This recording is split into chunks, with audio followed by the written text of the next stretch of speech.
Avec France News Radio, suivez l'actualité internationale en direct sur le site internet d'Info TV. Nos journalistes vous présentent leur flash d'informations, éditions spéciales et leurs interviews. Plus d'informations sur www.infotv.fr.nf.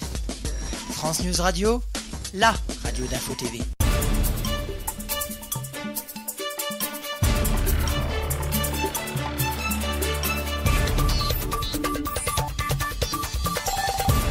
Bonsoir à tous, bienvenue sur France News. Voici les titres de ce flash d'information. Manuel Valls qui prend une décision aujourd'hui, voici le premier titre. Manuel Valls a en effet aujourd'hui dévoilé des mesures pour la protection des agents de police et de leurs véhicules en zone sensible. Nous y reviendrons dans cette édition.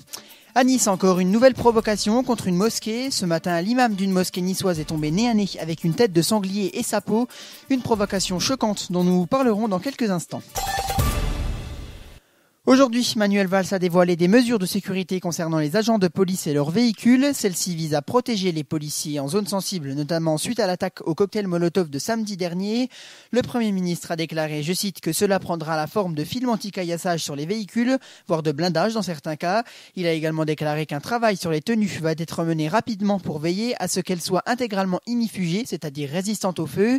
Durant son annonce, il a également évoqué le souhait d'installer des caméras corporelles filmant en temps réel sur les agents sur le modèle de la police new-yorkaise, mais Manuel Valls ne considère pas ça comme une surveillance, mais plutôt comme un moyen, je cite, de visualiser à distance les circonstances d'une intervention et les moyens à déployer en renfort, le cas échéant. Des mesures donc qui seront mises en place dans quelques temps. L'imam d'une mosquée niçoise encore scandalisé parce qu'il a découvert ce matin, en arrivant à la mosquée, il est tombé nez à nez avec une tête et la peau d'un sanglier, je cite, déposé devant l'entrée. Après avoir averti les forces de l'ordre, l'entrée a été nettoyée, mais l'imam ne compte pas en rester là. Il a déclaré que cette provocation donnerait suite à un dépôt de plainte, car ce n'est pas la première fois que cela arrive. En juin dernier, une carcasse de sanglier avait déjà été déposée devant l'édifice religieux. Les auteurs de cet acte avaient été considérés comme ivres et avaient été condamnés à des travaux d'intérêt généraux. Le port du jogging interdit dans un lycée des Yvelines, c'est une mesure qui fait polémique depuis quelque temps. Les élèves du lycée Condorcet n'ont plus le droit de porter de jogging. S'ils bravent cette interdiction, alors ils sont mis en retenue 1 heure le mercredi après-midi.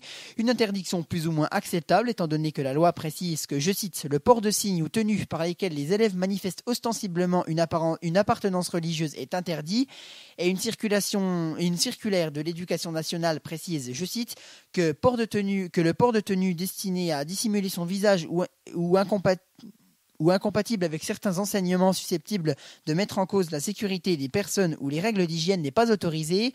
De plus, les heures de retenue le mercredi après-midi sont interdites, étant donné qu'une loi précise que les heures de retenue doivent être effectuées durant les temps scolaires. La mère d'une élève a envoyé une lettre au chef d'établissement et au recteur de l'académie en précisant, je cite, que son enfant continuera à s'habiller à sa guise sous réserve que sa tenue soit correcte et décente et sans aucun signe ostentatoire religieux. C'est la fin de ce flash d'information, merci de l'avoir suivi. Retrouvez le replay de ce direct sur le site internet d'Info TV et sur YouTube. Prochain rendez-vous information, c'est samedi à 20h dans un nouveau téléjournal présenté par Léandre Patron. Bonne soirée et bonne semaine à tous.